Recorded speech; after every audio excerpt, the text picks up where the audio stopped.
Hello, ladies and gents. Here are 5 reasons why you stay addicted to the narcissist. The first reason why you're staying addicted to the narcissist, it's not your fault. It's that what they've done is they have leveraged a very powerful emotion inside of you. They've leveraged several powerful emotions inside of you. So there's a massive amount of emotional manipulation going on. And the first emotion that they've manipulated is love. They will manipulate your love, either your love for them. If it's inside of a cult, it would be the love for religion, the love for spirituality. Inside of a family, it would be love for your family. Inside of employment, it would be love for your job or your craft or whatever it is that you do. But they manipulate love. When you try to break the relationship, in a certain sense, there's now trauma around love and the thing that you love. So whatever the thing that you loved was, you will now experience a kind of a betrayal trauma around whatever it was they leveraged against you. And that makes it very, very hard to walk away, because that means you're not just losing them. In a certain sense, you're losing love. And in a certain sense, you're losing something that you loved. And in our heads, we believe that that person represents love itself and the thing that we loved, because of the second reason why it's so hard to break free from the narcissist. The narcissist lives inside of a dream. The narcissist chose as a child to take the blue pill because their environment was so painful and was so horrific. They had the red pill, which was them with authenticity and vulnerability, remaining alive and aware to present moment reality, but they couldn't do it. It was too much. They didn't have the resources as a child to cope with the horror show of whatever environment they were in. So they chose the blue pill. They chose fantasy. And that means they live inside of a dream. Now, why would the narcissist living inside of a dream mean that you would be addicted to them? Because in order to relate to you, they pull you in. You have to dream with them. So when you are in a relationship with a narcissist, you are pulled into their dream. There is no other way. Now, why would you consent to that?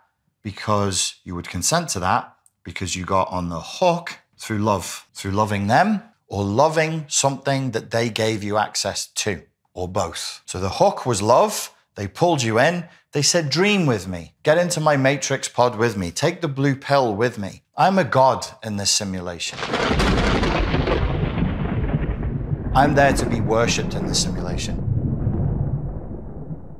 I'm amazing in this simulation. If you just dream with me, it's not that big a deal. You just give away your sovereignty and your ability to think critically and your capacity to make decisions in a way that's effective and healthy for yourself. That's all you're giving up. Just give it up. It's like a deal made with the devil. What I give you are these things that you love, and I give you access to a kind of love itself. So within this dream, which is not reality because it's a dream, it's a fantasy, they are causing you to believe that they are more powerful than they really are, and that they represent love, and they represent the thing you love, which, as I said, if it was within a cult, it would be, or a religion, it would be your faith, your spirituality.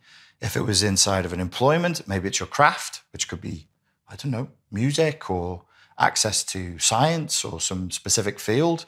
If it's family, it's your love of family. If it's romance, then it would be your love of romantic love and sex and bonding and companionship and so on and so forth.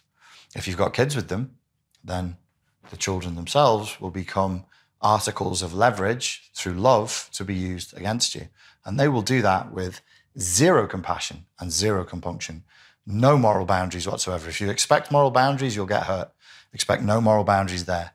So you're now pulled into this fantasy in which they are this. And that's why it's hard to break the addiction. In fact, we don't need to break the addiction so much as wake up from the dream that we've been pulled into. The third reason you remain addicted to the narcissist is because you are now conditioned against the new. You want to move on. You say, I want to move on. My relationship with my narcissist is in the past. This is the past. This is time, the arrow of time. I want to move into my future. Okay, you want to move into your future. What does it take to move into a future? Well, to move into a future, it probably takes a vision of the future, and it probably takes a bit of confidence. takes more than that, but let's stick with those two things. It takes a vision of the future, it takes confidence. The narcissist has now destroyed your vision of the future because they've kept you in a dream capsule for time. And across time with them, you've become more and more phobic of new experiences. Why? Because if you live inside of a fantasy, you're focused on the past. The fantasy is what was, and it's theirs. It's not yours. It's not spontaneous. They're reliving the same fantasy every day of their lives with variations, with different actors on set, with different people, but it's the same show. It's their show. It's not yours. They're the writer. They're the director. They're the main actor. They're the producer. They're in charge of everything. It's their show, and it's the past. So when you live in their fantasy, you live in the past with them. So there's no newness. Why do they do this? They do this for control. They do this because they fear the new, because they didn't choose the red pill, authenticity, vulnerability, spontaneity. They chose the blue pill, which is fantasy. So because they chose to disregard this and you join the dream with them, you disregard this also. So your vision of the future is now corrupted. Your capacity to move into a future is now corrupted, plus your confidence is damaged. Wonderful. How are you supposed to move forward when you're addicted, your confidence and your vision is damaged? This, I claim, is a kind of possession of the target. It's a narcissistic possession of the target. If you want to break this narcissistic possession, we have a course for you, but it is not easy. You were entrained and conditioned across time into a fantasy. I have to try my best to offer you techniques that pull you out of that fantasy and back to reality so you can be spontaneous, authentic, and vulnerable again and get out of this dreamlike state. But that means I need access to your consciousness at regular intervals, pretty much every day, probably for around 30 to 60 days, realistically. Remember, they had access to your consciousness for, I don't know how long your relationship was, but I'm sure it was longer than 60 days. So if it took you 60 plus days to get in, I don't know how anybody can promise you much progress inside of 3 days or a 7-day long course. So I need the capacity to be able to help you to recondition to become focused on your future again. If you're interested in breaking the narcissistic possession, we have a course available from this link below. The fourth thing that keeps you addicted to the narcissist is guilt. You will feel like if you leave this person, you're leaving a child, you're abandoning a vulnerable child who can't cope in the world. They're so isolated, they're so misunderstood. They always have a sob story. You know who else had a sob story? Ted Bundy. There is a crossover between narcissism and psychopathy.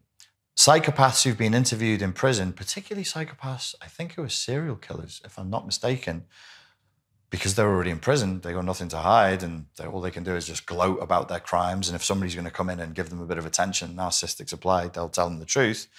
They would say that they tested potential victims with sob stories. So they would test a woman that they targeted by feeding her a sob story to see how emotional she would become. I mentioned this earlier. Love, affection, the desire to nurture, the desire to protect, the desire to present as a loving, protective parent. So they would test a woman with a sob story, and if that worked, they'd lure her in with a sob story, and they'd trap her with a sob story. Don't leave me. You're leaving an innocent child.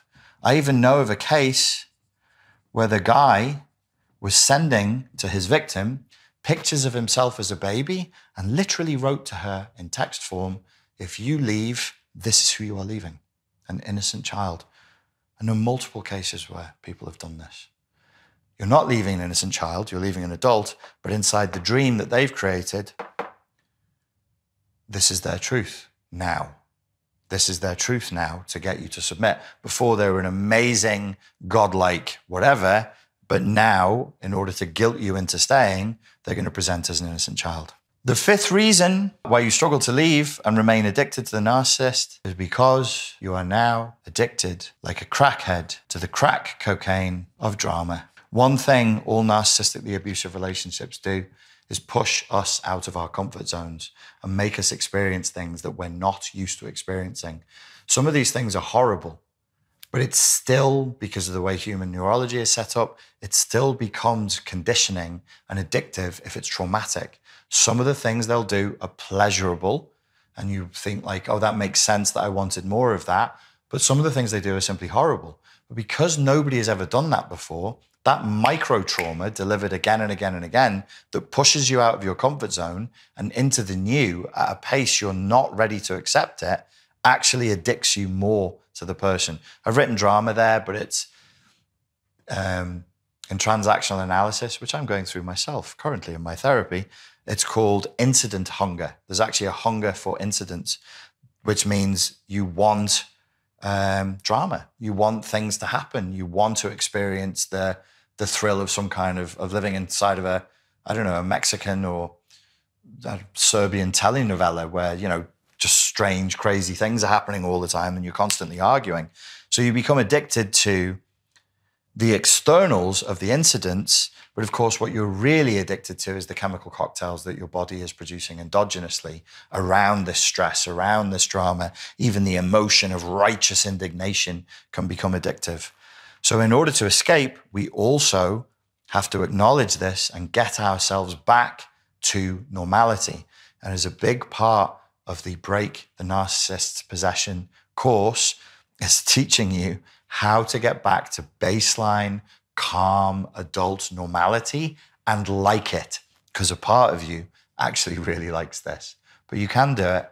It just takes a little bit of time. Ladies and gents, thank you very much for your time and for your attention. Please like and subscribe here. If you're interested in getting the Break the Narcissistic Possession course, here is the link for it now. Thank you.